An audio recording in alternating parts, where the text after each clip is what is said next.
trade recap and lesson. Today was a really interesting day. If you take a look here at what the markets did all day, and this is one of the many reasons why trading the first hour of the market, and that's it, like getting roped into these long consolidations or a choppy market. Like right now, we are heading into an extremely volatile market. We're heading into probably what's going to be one of the most volatile election cycles ever in history.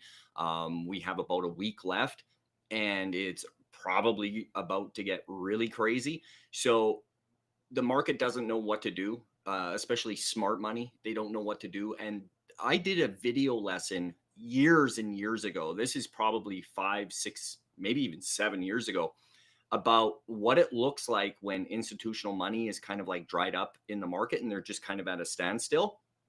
If you take a look at these charts right now today, that's what it is.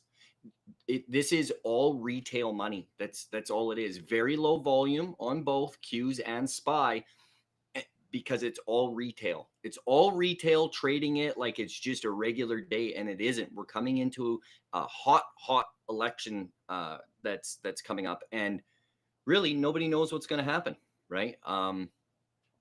So if you were in charge of a multi-billion-dollar hedge fund or multi-million-dollar hedge fund even, would you want to be risking your money? Would you want to be making big plays? No. And I talked about this last week, that the smart money right now is day trading. It's something very different than our type of day trading. Right now, it's about roping in retail traders and trapping retail traders. That's all it's about. It's just how they make their money. They make their money through the easiest path. And the easiest path to victory is through dumb money, retail money. So right now, there isn't a lot of institutional volume. So you have to be cautious with that. And right now, that's why this video is titled the way it is. This is why I trade specifically, especially right now, in and out. Just get in and out, be done with it. Don't mess around.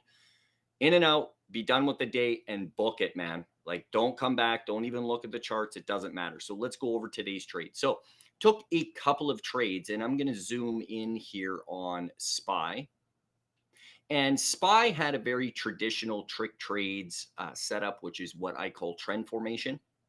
And we executed as it came back up, and it started struggling with the opening price right there. And those are the entries, and got a nice, actually, there's two entries in there, and just worked it down, got it all the way into my target. Now, my target is also my area to go long, which is my second trade. So first trade short, I wanted an upper level. It didn't give it to us. It ended up dipping, but it didn't come into support first.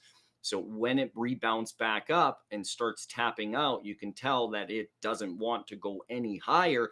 That's where I'm going to enter short by buying puts. There we go. Entered in. Very nice trade.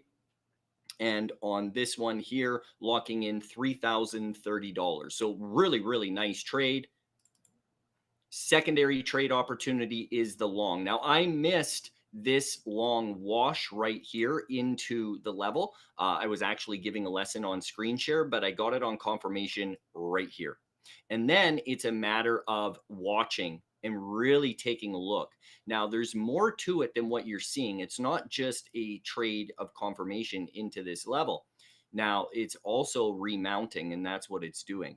So it's really holding this level. It's remounting, and that's where I got my last entry in right here, as it comes down to confirm that one more time, and then worked it all the way up.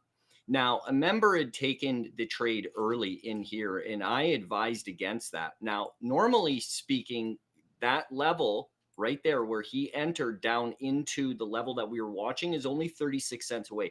Generally, that is a sufficient and a tolerable amount of risk. The problem is we got to risk off those moving averages, and if it starts coming down, it will stretch those moving average and stuff those moving averages down. So it actually creates more risk. It ended up being about $1.50 from where he entered, which is unacceptable. So went into a discussion with him about that and kind of corrected that. It's about making these adjustments as traders, and that's what we need to do. And he fully got it. So that's good. Hopefully he doesn't make these mistakes again. and waited for my entry and banged the entry. Absolutely beautiful, locking in $5,350 on this trade, working the trade up and not even all the way back up to highs. I ran out of time. Moving my office over here, still not fully set up, just kind of in the temporary space. Still got to move it upstairs into the permanent office now at the property. I'm very happy about that. So now I can start giving proper videos and trade recaps and video lessons again. I'm excited about that because I've got a lot of banger video lessons for you guys. So on that note, folks, I'm going to quit rambling. I hope you guys all had a wonderful day, and I will see you guys maybe not tomorrow because I'm working with the Momentum members, but I will see you guys Wednesday. Adios.